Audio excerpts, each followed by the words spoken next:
ইরানে হামলা চালিয়েছে ইসরায়েল।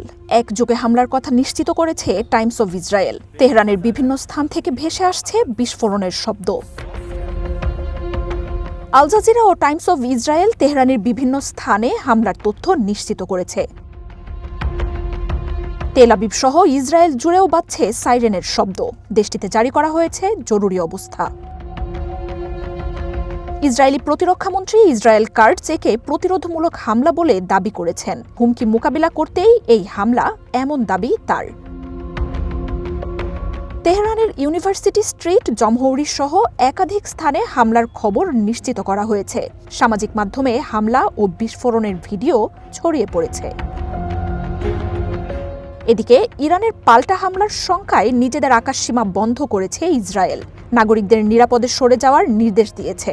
বিদেশে থাকা ইসরায়েলিদেরও নিরাপদ আশ্রয় গ্রহণের পরামর্শ দিয়েছে তেল আবিব।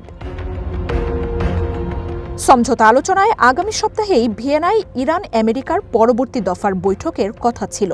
এর মধ্যেই এই হামলার খবর এসেছে। মার্জিয়া উপমা, ওয়ান ইন্টারন্যাশনাল ডেস্ক।